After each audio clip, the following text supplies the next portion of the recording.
Il y a deux façons rapides et gratuites de soutenir ma chaîne YouTube. La première, c'est de laisser un pouce bleu si la vidéo te plaît. La deuxième, c'est de regarder une publicité gratuitement sur ma page Utip dont le lien est en description. Merci à tous. Salut les devins, c'est Saikyo. Je viens vous parler aujourd'hui avec sous la main 4 images officielles du film Dragon Ball Super Broly qui ont été dévoilées tout juste aujourd'hui. Et je viens également à ma possession vers vous avec de nouvelles informations. Donc voilà comment va se passer ma vidéo aujourd'hui. Je vous montre les 4 nouvelles images du film. Je vous propose une série d'informations officieuses, j'insiste sur le terme d'officieux, et je conclurai ma vidéo avec une petite rumeur qui viendra appuyer les propos de mes sources officieuses.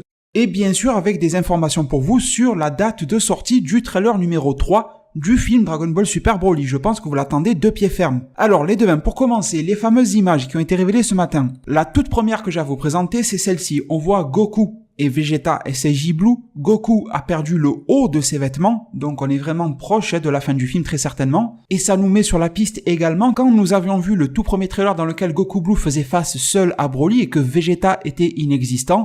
Eh bien soit Vegeta était sur le côté ou en retrait et on ne le voyait pas sur le plan, ou alors Vegeta était KO mais plus tard il se relèvera, parce que les vêtements de Goku, le haut n'est plus là. Tandis que dans les premières images du trailer, Goku avait le haut de ses vêtements face à un Broly qui se déchaînait. Et on pensait que Goku serait peut-être seul face à Broly. Alors il est peut-être seul temporairement, mais pas tout le temps vu que Vegeta est de retour.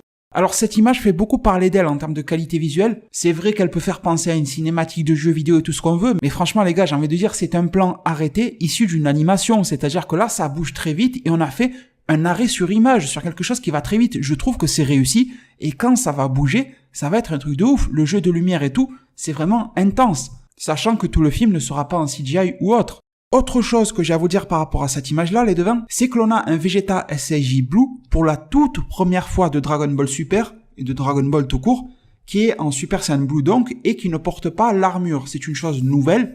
On l'a déjà vu dans des fanarts bien sûr, mais de manière officielle jamais.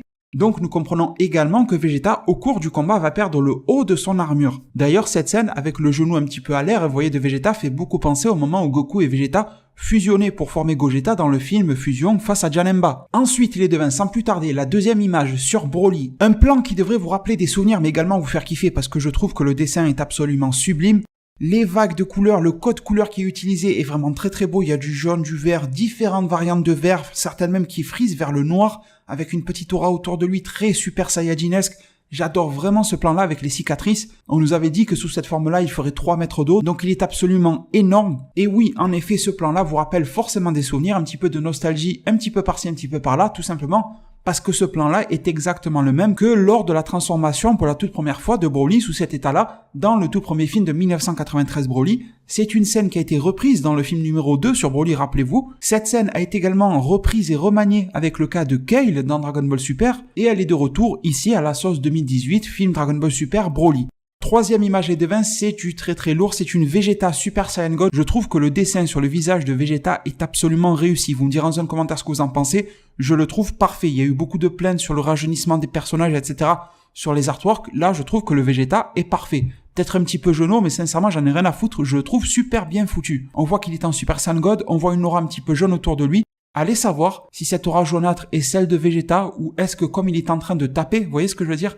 Il est en train de taper dans Broly, donc les auras sont en train de se mélanger, et le jaune serait issu de Broly. Bref, ça on pourra le découvrir soit dans le trailer, soit dans le film. Mais une petite chose les devins, je pense que vous l'avez compris, mais je vous le redis ici, je me fais peut-être trop de rêves, hein, c'est vrai, mais j'attends vraiment beaucoup du Super Saiyan God et du retour du Super Saiyan God en quelque sorte, et des explications surtout qu'il va y avoir avec, parce qu'au combat, maintenant dans Dragon Ball, ça va tellement vite, c'est tellement puissant, que la seule chose qui a su révolutionner un tout petit peu les combats de Dragon Ball récemment, c'était l'Ultra Instinct, avec la manière de bouger, d'esquiver, tout ça. Mais si vous comparez le SSJ 1, 2, 3, le Blue, le God, le machin, quand tu les vois au combat, tu vois pas une énorme différence d'intensité dans Dragon Ball, il faut le dire, ce serait peut-être même un défaut de Dragon Ball, et pourquoi pas. Donc là où j'attends Vegeta le plus sur le Super Saiyan God, c'est pas forcément sur la phase de combat, même si oui, je veux le voir faire une belle performance, mais c'est surtout sur l'explication qui nous sera donnée. C'est le prince des Saiyans qui se transforme en SSJ God, c'est quand même pas rien. Goku va faire également le SSJ God. C'est un film sur l'origine du pouvoir des Saiyans en plus de parler de Broly, donc j'espère qu'il y aura tout un lien qui va être fait. J'espère bien sûr et de pied ferme Yamoshi et toute cette explication de tout ce qui génère ce pouvoir chez les Saiyans. Est-ce que c'est dû au fait de la création des Kaioshin? Enfin bon, voilà, j'aimerais en savoir beaucoup plus là-dessus. Et la quatrième image officielle que l'on a, les devins, c'est Goku Super Saiyan Blue, une image se situant probablement aux alentours de la deuxième moitié, 3/4 du film, on est plus vers le début de la fin en fait. Goku Blue n'a aucune trace de Kaioken ou autre à l'horizon, ni même d'Ultra Instinct. Et d'ailleurs, aucune info officieuse ni rumeur parle d'Ultra Instinct. C'est vrai que dans la Tokyo Skytree, vous avez pu voir quelques visuels de Goku Ultra Instinct, mais ils étaient repris de l'anime DBS, même s'ils étaient là pour promouvoir le film. Le doute persiste, mais si vous voulez, selon moi, dans ce film, il y a deux options assez simples. Soit Goku ne touche pas du tout à l'Ultra Instinct dans ce film, comme à la fin de l'épisode 131 de DBS, Goku disait que c'était impossible pour lui de le réatteindre à volonté, et on pourrait jouer cette carte-là dans le film, pourquoi pas, pour laisser la part belle à Gogeta, bien sûr. Ou alors, vous savez très bien que la Toei sont des petits farceurs, et vous avez remarqué que quand ils nous parlent pas du tout de quelque chose, ça veut dire que ça va se produire. Rappelez-vous, fin du tournoi du pouvoir, on nous parlait plus du tout de Freezer, il avait disparu, C17 on le croyait quasiment mort, et au final, sans eux, l'univers 7 n'aurait pas gagné. Donc, est-ce que justement, ce que nous réserve la Toei Animation, ce n'est pas le retour de l'Ultra Instinct, mais attention, pas que, le fait également que Goku puisse maîtriser et utiliser un petit peu comme une transformation, l'Ultra Instinct à volonté. Ça serait un petit peu le gain de ce film-là, c'est-à-dire que voilà, si tu regardes un peu Fukatsu no F, c'est vrai que Goku avait obtenu le SSJ Blue avant de se battre contre Freezer, mais pour nous en tant que spectateurs, le gain pour Goku c'était le Blue. Alors quel serait le gain, l'évolution dans ce film-là? Pourquoi pas la vraie maîtrise de l'Ultra Instinct et pouvoir le réexploiter quand il le souhaite face aux prochaines menaces lors d'un film numéro 2 DBS, du retour de l'animé ou quelque chose comme ça. Dans l'ensemble, ça me semble assez cohérent. Vous me direz aussi ce que vous en pensez. Donc les devins, je vous ai montré les 4 images officielles du jour et j'ai un supplément d'informations officieuses pour vous. Donc si vous n'êtes pas trop fan d'infos officieuses, je le comprendrai, il n'y a aucun souci, mais c'est quand même de mon devoir de vous les partager quand je juge qu'elles sont de qualité. Alors la première chose, et ça sert à rien, je préfère prévenir d'aller spammer les doubleurs, donc les comédiens de doublage. En France par exemple, leur demander s'ils doublent le film, mais l'info est que les comédiens de doublage internationaux, donc hors Japon, ont commencé le doublage il y a quelques heures à peine en arrière. Je n'ai pas d'informations précises pour la France, mais ce que je sais, c'est que il serait interdit, suite à des contrats, des clauses de confidentialité, tout ça, de ne pas en parler. Mais déjà, une chose qui est sûre, c'est que dans les pays comme pour l'Espagne, l'Angleterre, parce que les dates de sortie ont été annoncées, nous on n'a pas encore de date, mais là-bas oui, eh bien l'enregistrement a commencé. Et il est très probable, et je pense que c'est le cas, que pour la France, ça ait également commencé. Si ce n'est pas le cas, ça commencera très bientôt. De manière toujours officieuse, la reconfirmation, c'est quand même la 3e fois que je vous confirme officieusement que Gogeta sera dans ce film Dragon Ball Super Broly, sauf que cette nouvelle source officieuse ne précise pas les transformations qu'il pourra avoir. Vous vous rappelez que ma précédente source me parlait directement de Gogeta SSJ Blue et de Gogeta aux cheveux noirs. Cheveux noirs pouvant être la forme de base, ou l'Ultra Instinct non maîtrisé. D'ailleurs, vous avez été nombreux à me dire, oui, mais comment Gogeta aurait l'Ultra Instinct si Vegeta ne l'a pas? Alors ça fait peut-être un petit peu dessin animé pour gamins ce que je veux dire, mais en même temps Dragon Ball c'est un dessin animé pour gamins, le fait que Goku a l'Ultra Instinct maîtrisé aux cheveux gris, Vegeta ne l'a pas du tout, donc si tu fusionnes les deux et qu'ils exploitent l'Ultra Instinct, ça devrait donner l'Ultra Instinct entre les deux, aux cheveux noirs. Je sais que c'est vraiment au niveau maternel ce que je dis, mais pourquoi pas? Sinon, autre information officieuse qui devrait vous plaire, c'est un retournement de situation dans le film qui serait lié au vœu d'un personnage auprès des Dragon Ball, donc de Shenron, etc.